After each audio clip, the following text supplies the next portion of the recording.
Subscribe channel Truth.id dan aktifkan lonceng notifikasi untuk mendapatkan informasi seputar live streaming dan video khotbah terbaru. Posisi tombol subscribe berada di kanan atas channel kami dan jangan lupa nyalakan loncengnya.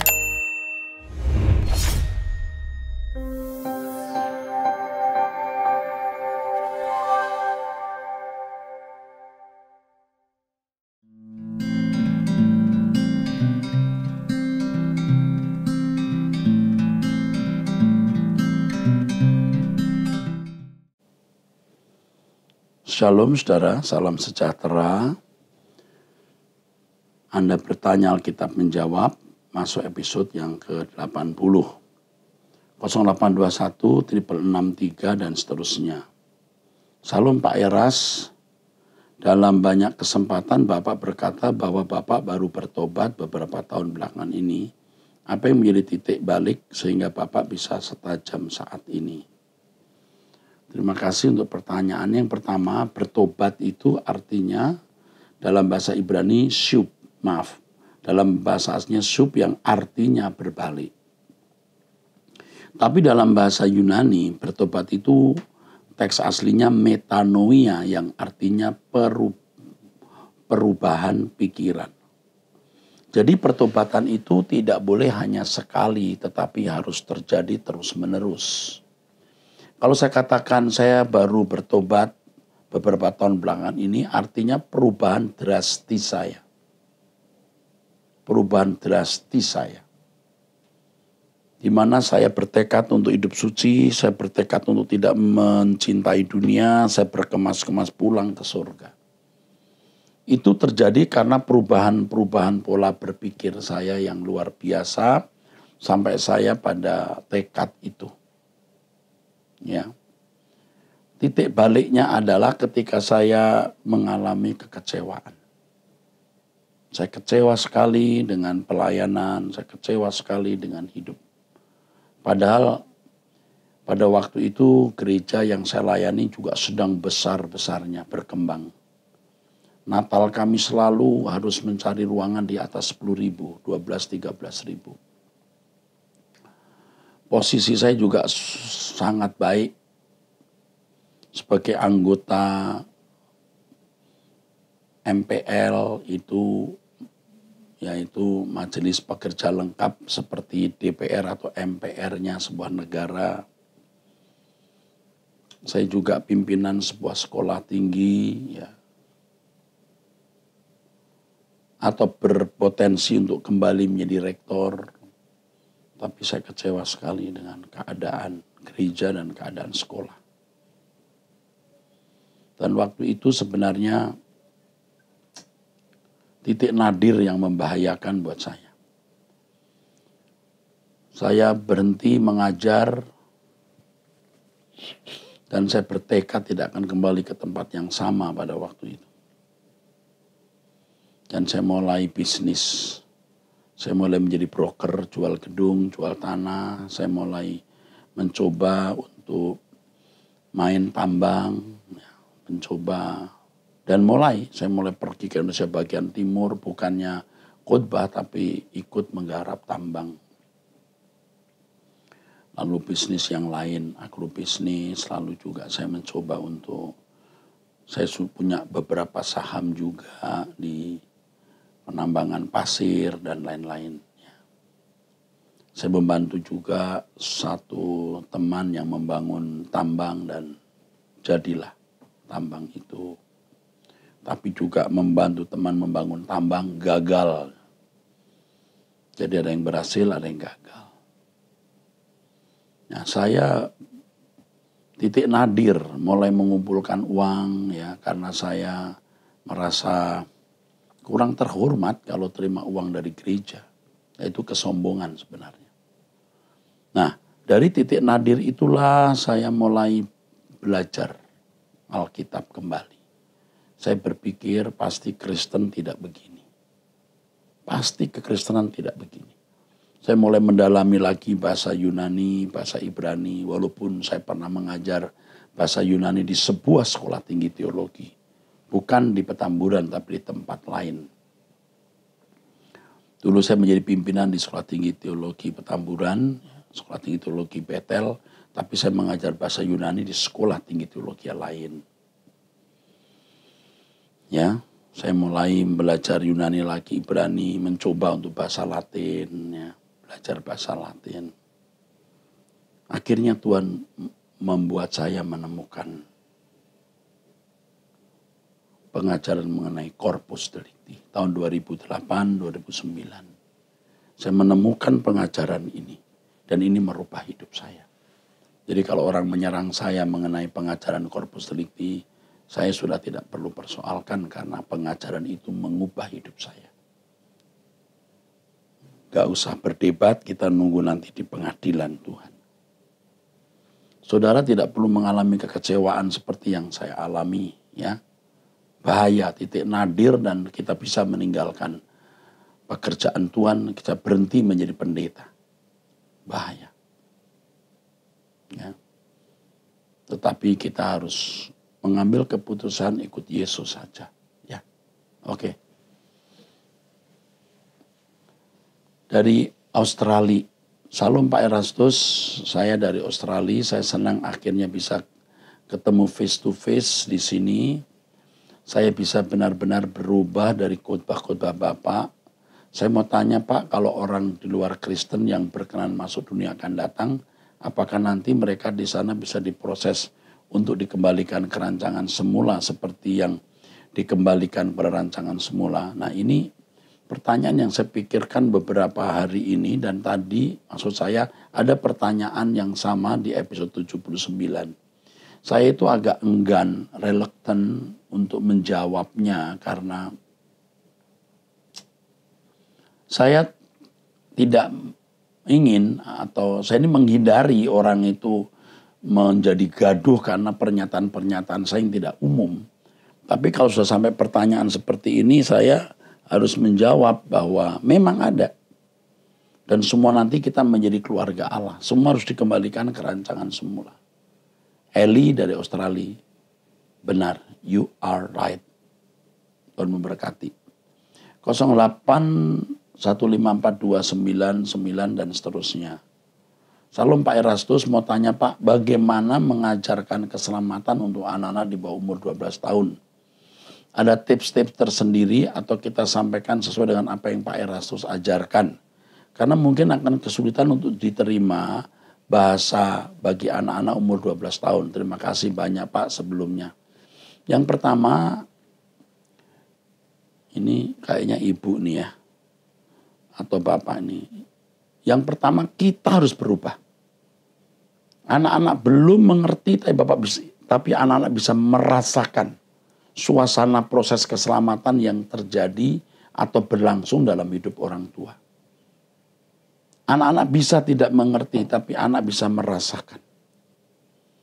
Jadi kalau anak-anak berkata, saya sudah pernah menyampaikan, anak bertanya, Mami tahu yang dikhotbahkan Pak Eras? Tahu. Kok saya nggak tahu ya Mi? Nanti saya jelaskan. Nanti Mami jelaskan. Emangnya Mami bisa jelaskan? Perbuatan Mami yang menjelaskan. Jadi perbuatan Mami yang menjelaskan. Ya, begitu. Yang kedua, Tuhan pasti memberi hikmat kepada orang tua untuk berbicara. Pasti. Yang penting suasana dulu dibangun, lalu orang tua bisa memberikan hikmat, memiliki hikmat-hikmat untuk menjelaskan. Ya. Saya kira itu cukup ya. Selamat berjuang ya. 0817-767 dan seterusnya. Salam Pak Eras, saya mau tanya, surga yang Bapak bicarakan itu yang dimaksud di 3 Injil Matius 19:28 ada penciptaan kembali, Markus 10:30 pada zaman yang akan datang, Lukas 10:30 yang ada tertulis zaman yang akan datang. Tuhan Yesus berbicara dengan Petrus yang mau ikut Tuhan Yesus ini. Yang berbicarakan di langit dan bumi baru, benar tidak Pak? Tuhan Yesus memberkati kesehatan dan pelayanan Bapak. Ya. Ini semua kehidupan yang akan datang di langit baru, bumi baru. Apalagi kalau konteks zaman itu. Petrus itu hidupnya cuma tekanan, menderita, mati, disalib dengan kepala di bawah. Tidak ada pengharapan di bumi ini. Sekali lagi, kalau konteks zaman waktu itu, orang percaya tidak ada kenikmatan sama sekali. Ini semua menunjuk langit baru, bumi baru. 0818779 dan seterusnya. Salam Pak, Bapak sering berkata nanti di LP3 kita saling kenal. Apakah itu ketika di Firdaus Hades yang nyaman? Bagaimana kalau ketika sudah diberi tubuh kemuliaan dan nama yang baru, surga, apakah tetap saling kenal? Saling kenal. Abraham, maksud saya, Lazarus dan orang kaya di Lukas 16 itu dikenal, saling kenal. Bagaimana jika ada keluarga kita yang tidak masuk surga, apakah tidak menjadi kesedihan? Tidak. Karena kemuliaan Allah yang meliputi semua manusia, keindahan surga yang meliputi semua, dan ingat ini, pengetahuan kita yang lengkap tentang keadilan Allah. Kalau Allah telah memutuskan orang masuk neraka, pasti kita akan mengerti mengapa harus terjadi itu. Sehingga kita akan bisa menerima dalam ketertundukan yang ikhlas dan rela kepada Tuhan. Sedangkan Alkitab berkata di surga tidak ada air mata, mohon penjelasannya. Dan terima kasih, biarpun baru 2 tahun saya ikut Bapak, banyak perubahan yang saya alami. Tuhan Yesus berkati Bapak dan keluarga. Yang bertanya ini adalah seorang yang memang digarap oleh Tuhan. Dan memiliki hati yang mengasihi keluarga. Oleh sebab itu sekarang sejak kita masih hidup, Pak, Bu, saudaraku, kita berusaha untuk menjadi berkat bagi keluarga kita untuk juga diselamatkan. Ya, oke, Tuhan memberkati. 082 111 896 sekian. Salam Pak Erastus, mohon izin bertanya hal yang mengganjal di dalam hati saya sejak sering mendengar mengenai pengajaran Bapak pada Salem dan Demut. Mengapa Allah menciptakan Hawa di saat Adam belum mencapai gambar dan rupa Allah? Terima kasih sebelumnya Pak. Oh, ini bagus sekali ini. Emangnya kenapa? Kenapa memangnya harus mesti mencapai gambar dan rupa Allah baru Hawa ciptakan? Dalam pertimbangan Tuhan, dalam kebijaksanaannya, Allah harus menciptakan Hawa karena Hawa bagian dari proses untuk mengubah manusia segambar dan serupa Allah. Jadi dengan dua manusia, pria dan wanita ini proses bersama untuk segambar dan serupa dengan Allah, maka anak-anaknya pun kalau seandainya mereka lulus segambar serupa dengan Allah, ini ada keseimbangan dan anak-anaknya semua juga segambar dan serupa dengan mereka. Kalau hanya bapaknya duduk saja, istrinya tidak seimbang. Nah, di sini kita melihat kenyataan bahwa ada kesederajatan antara pria dan wanita di dalam mewarisi kerajaan Allah. Kalau Hawa belakangan tidak ada kesederajatan karena Adamlah yang menentukan segala-galanya. Rupanya Hawa ikut menentukan. Dan pada waktu memetik buah itu jangan kita pikir Adam sedang tidur. Adam bersama-sama mereka, begitu dikatakan dalam Alkitab. Ya. Jadi supaya lengkap. Jelas sekali Safes. Terima kasih bro. 0816 89 dan seterusnya. Salam Pak Eras. Saya mau bertanya tentang mandat prokreasi.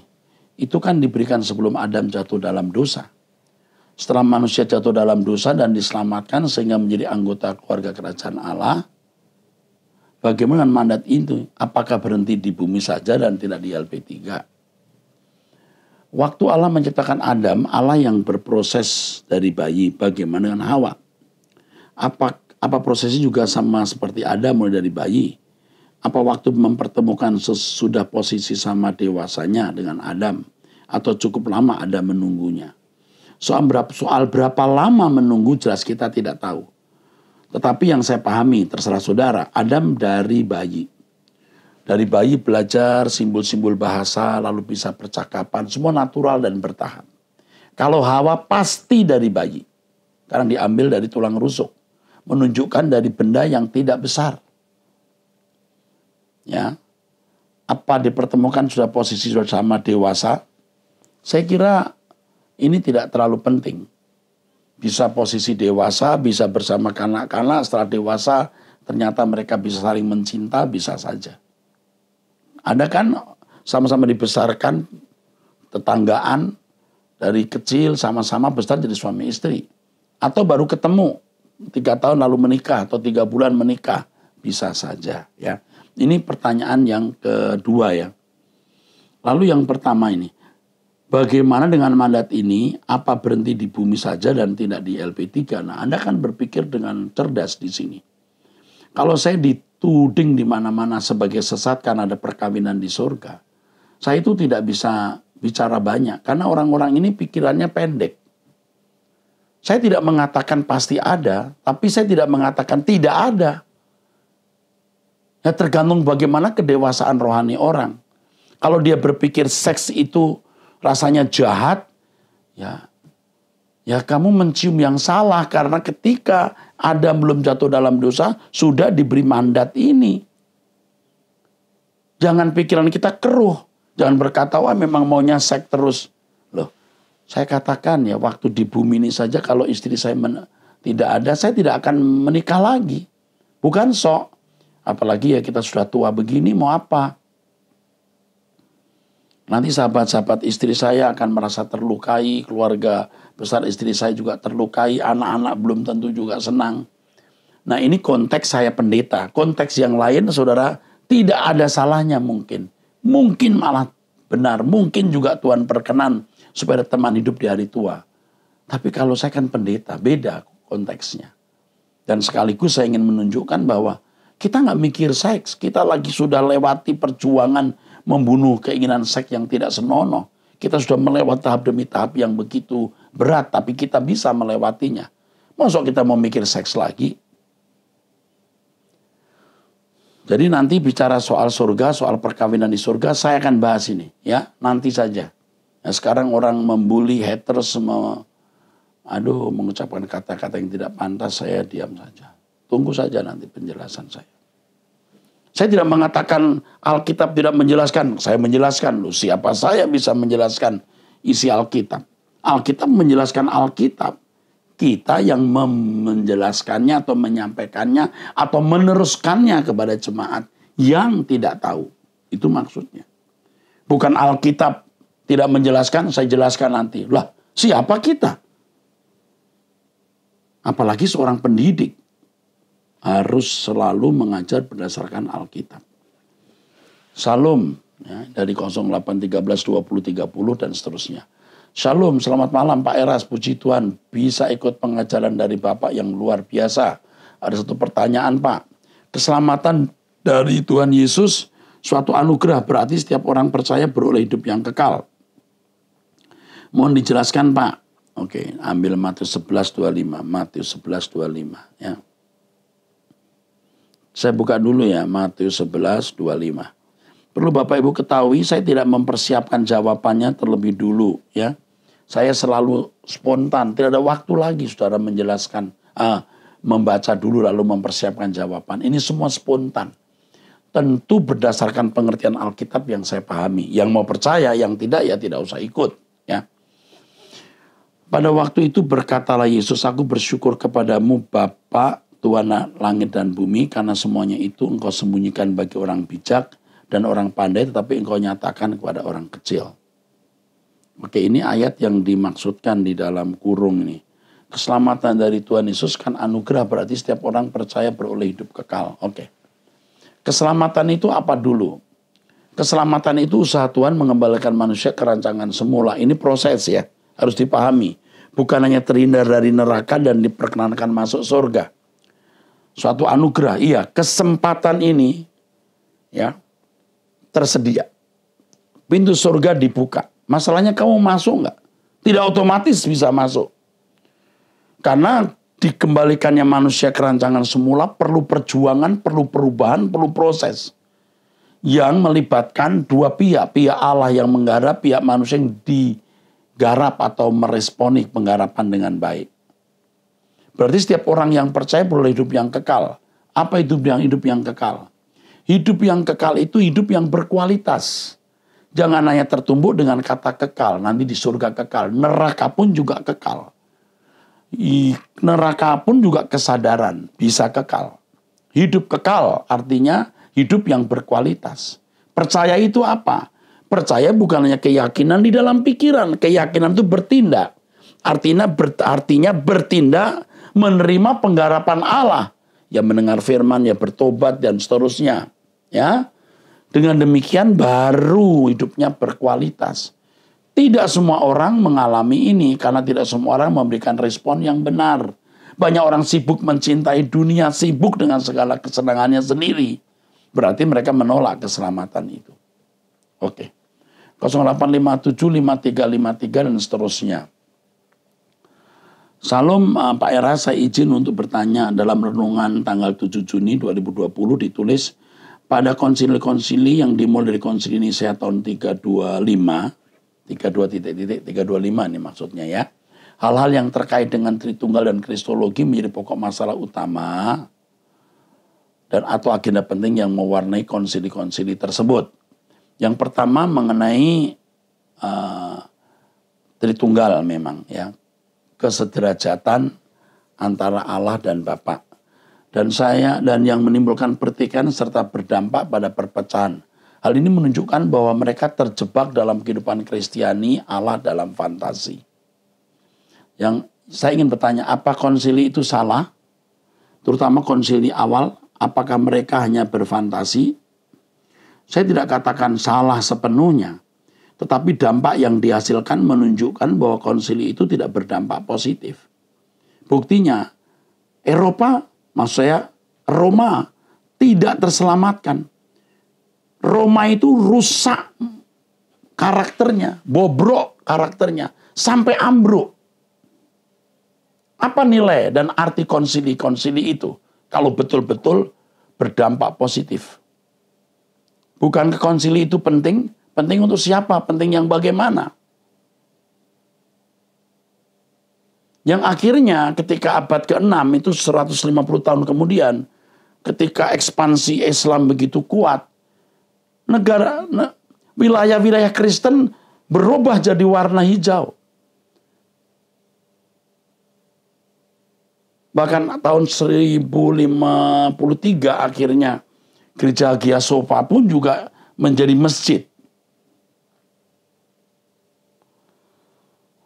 Dan pada waktu itu sudah mulai ada pertikaian antara gereja barat dan gereja timur. Ya, apakah konsili itu penting? Penting untuk siapa? Sebelumnya selama ratusan tahun tidak ada konsili. Gereja juga utuh. Bahkan kita melihat militansi orang Kristen. Karena dari doktrin yang salah bisa berakibat pada kesalahan yang lebih luas, berakibat pada salah cara hidup. Betul.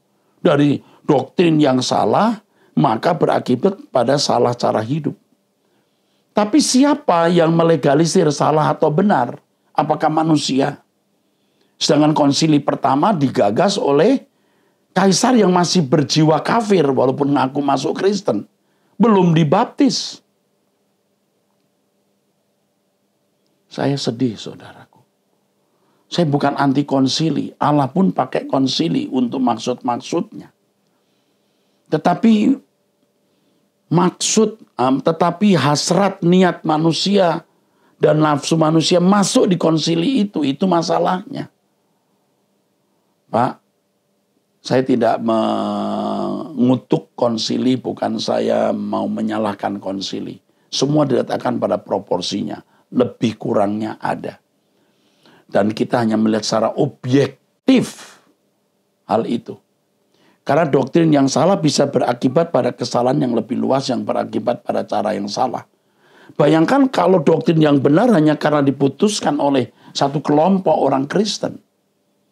Konsili Nicea dihadiri 300 orang sekian. Dari 1.800 pemimpin Kristen. Itu menurut sejarah. Nggak tahu sejarahnya salah atau benar, itu yang saya baca. Dan kalau sekarang saya tanya, ini buku mana ya? Tentu saya dari muda sudah belajar sejarah. Saya berterima kasih untuk pertanyaan ini yang bisa membuka wawasan kita. Apakah mereka hanya berfantasi? Saya khawatir sebagian iya. tapi tidak semuanya. Terima kasih Pak, saya sudah mengikuti khotbah Bapak sejak 5 tahun terakhir. God bless, dan Bapak pasti cerdas ya dengan pertanyaan ini. Bapak pasti seorang yang cerdas. Puji Tuhan, Bapak seorang yang cerdas. Saya bisa beri penjelasan ini, Bapak pasti bisa menangkap. Ya, puji Tuhan. 0852 7099 dan seterusnya. Markus pasal 3, 28 dan 29. Aku berkata kepadamu, sesungguhnya dosa dan hujat anak-anak manusia akan diampuni, ya semua hujat yang mereka ucapkan. Tetapi apabila seorang menghujat Roh Kudus, ia tidak mendapat ampun selama-lamanya, melainkan bersalah karena berbuat dosa kekal. Lukas 12 ayat 10, setiap orang yang mengatakan sesuatu melawan anak manusia, ia akan diampuni. Tetapi barang siapa menghujat Roh Kudus, ia tidak akan diampuni. Pertanyaan saya, 1. Apa maksud semua dosa yang melawan atau menghujat anak manusia akan diampuni, sementara menghujat Roh Kudus tidak akan diampuni? Bukankah anak manusia Roh Kudus Allah Bapa? Bukankah anak manusia sama dengan Roh Kudus, sama dengan Allah Bapa? Kenapa dibedakan? Pada waktu Yesus bicara sebagai manusia. Artinya sedang menjadi manusia. Orang melawan dia, orang menghujat dia. Tapi Roh Kudus masih bekerja dalam diri mereka.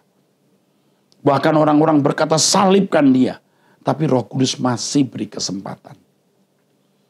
Jadi ketika setelah kebangkitan, maksud saya, usai dari Pentakosta, Petrus berkhotbah, 3.000 orang bertobat, jangan-jangan di antara mereka orang-orang, dan itu mungkin orang-orang Yerusalem yang berkata salibkan dia, bertobat. Menghujat Roh Kudus tidak hanya menunjuk satu perbuatan atau satu tindakan atau dua tindakan. Menghujat Roh Kudus itu menunjuk satu stadium, satu level, satu keadaan di mana orang sudah terus-menerus menolak suara Roh Kudus, terus-menerus menolak pekerjaan Roh Kudus sampai Roh Kudus tidak bekerja lagi. Roh Kudus satu-satunya representasi Allah, satu-satunya wakil Allah Bapa dan Anak yang menggarap individu. Kalau satu-satunya wakil ini tidak didengar, tidak ada wakil lain, berarti kebinasaan. Itu maksudnya. Apakah ada dosa yang tidak diampuni? Dosa yang tidak dibereskan tidak diampuni. Bukankah Allah Maha Pengampun dan Pengasih? Allah Maha Pengampun dan Allah Maha Pengasih, tapi Allah adalah Allah yang adil. Yang setiap kesalahan harus dihukum. Dan Allah yang memiliki tatanan orang yang tidak mengakui dosa, tidak bertobat, tidak diampuni. Jadi apakah dosa yang tidak diampuni itu? Dosa yang tidak dibereskan, tidak diakui, dan tidak diselesaikan. 08564344 dan seterusnya. Salam Pak Eras, terima kasih untuk setiap kebenaran firman yang Bapak ajarkan. Sungguh itu sangat mengubah hidup saya untuk terus berjuang hidup seperti Kristus. Ada yang ingin saya tanyakan Pak, saya pernah mendengar khotbah Bapak bahwa masing-masing kita mempunyai kitab kehidupan yang akan dibukakan. Bukan begitu ya. Ada kitab kehidupan yang masing-masing kita namanya ditulis. Bukan masing-masing kita punya kitab kehidupan. Selain itu ada satu kitab yang memuat pasti hukum-hukum atau pengetahuan atau standar norma yang dimiliki masing-masing bangsa. Itu. Ada kitab kehidupan, ada banyak kitab-kitab yang menjadi standar norma setiap individu. Yang dijadikan norma setiap individu. Masing-masing kita mempunyai kitab kehidupan yang akan dibukakan dan diperhitungkan Allah ketika nanti di penghakiman. Yang jadi pertanyaan saya, bagaimana dengan dosa masa lalu sebelum bertobat? Apakah itu juga akan dibuka dan diperhitungkan ketika di pengadilan Allah? Terima kasih, Tuhan memberkati. Ini Harmani dari Solo. Solo, halo, apa kabar Solo? Begini Harmani, saya mau beritahu kepada kamu. Ketika Yesus mati di kayu salib, untuk Harmani dan semua yang mendengar apa yang saya jelaskan ini, ketika Yesus mati di kayu salib, semua dosa sudah selesai. Dosa masa lalu kita mau kapanpun sudah selesai. Yang belum selesai keadaan batiniah kita. Dan ini harus dipertanggungjawabkan. Orang yang mengasihi sama seperti diri sendiri boleh masuk dunia akan datang di sini. Dosanya gimana Pak? Selesai. Tetapi orang-orang yang hatinya jahat, orang-orang yang tidak masuk kerajaan surga. Dosanya memang sudah selesai, tapi keadaan yang tidak layak, tidak melayakkan dia masuk dalam kerajaan surga. Itu masalahnya. Ya, oke. Tuhan memberkati, sampai ketemu di episode yang akan datang.